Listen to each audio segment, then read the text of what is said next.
and thank you all for attending today to learn about the What Matters to Me project. I'm mum to Amy, who is 19 years old and has a profound learning disability alongside complex needs. Amy currently attends a special needs college in Eastbourne, but will be leaving in July to what we don't yet know. This is one of the reasons that this project felt so important to us as a family. Amy has no speech, she is vocal but not verbal. She has likes, dislikes, interests and views, just like all of us in this room. But for Amy, it is incredibly hard to get these understood. What has been really wonderful about the project is that Amy has been at the very centre of it right from the beginning. Taylor has been to visit Amy at home and at college to get to know her and learn how she can best engage with her. Most of all for Amy, the project has been fun. She's been able to access experiences and activities that have been planned appropriately, are of interest to her and are completely accessible. We had an amazing swimming session with a group of Amy's peers. She accesses swimming through her college, but we are never able to take her swimming with her friends out of college time. As a family, it's just too difficult and it's hard to find a pool that has appropriate changing and is warm enough for her. During this session, the young people splashed around, interacted with one another and just had fun. Something that everyone takes for granted, but something that our young people are rarely able to do.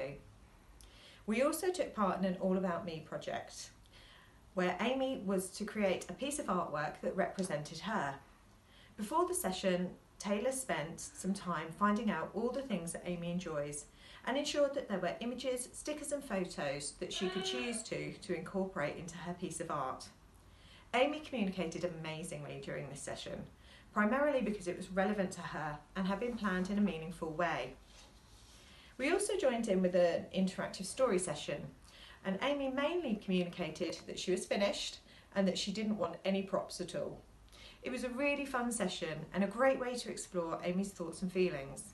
And just because those thoughts and feelings were that she didn't really want to be involved, doesn't stop them being any less important or valid.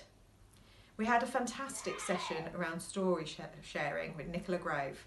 This session actually helped us as a family to think up new ways of talking with Amy. Sorry, Amy is talking at the moment.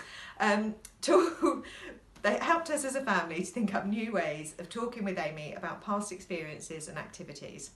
It's difficult to know what Amy does remember, but thanks to this session, we now have several photo books that we share with Amy. Each photo book focuses on an individual trip out, an occasion or a holiday, and it gives us the opportunity to chat with Amy about past experiences. It's so important for young people like Amy to be heard and to be validated. When we talk about transition, we're talking about the start of their adult lives. Thinking back to when I was 19, I would have hated for my mum to have chosen what I was going to do and where I was going to live. That was my decision in the same way that these choices are Amy's to make. The area where this gets tricky is working with external services, including healthcare, social care and education. Although we've had some wonderful experiences of working with professionals who have truly understood Amy, the sad fact is that professionals don't seem to have the time capacity to get to know a young person and to find ways to communicate with them. And often it's not that difficult. With Amy, symbols can work well. A professional knowing a few simple signs can be enough. Giving her the time and space before and during an appointment so she doesn't become overwhelmed all help Amy to engage and make her part of the process. However, the want and understanding of the professional needs to be there. Sadly, in our hometown of Eastbourne, although consultations were held around the closing of a day centre, the decision to close the centre has gone ahead in just the last couple of weeks. Families understand that funding is limited in many areas, but the young people attending this day centre have not been listened to, their views have not been heard, and as a result, their lives are going to be turned upside down and they will become even more isolated. Services need to hear what is needed, funding needs to be appropriate, and young people need to be engaged with at every step of their transition journey. Amy has an older sister, and the things I want for her are exactly the same as the things I want for Amy.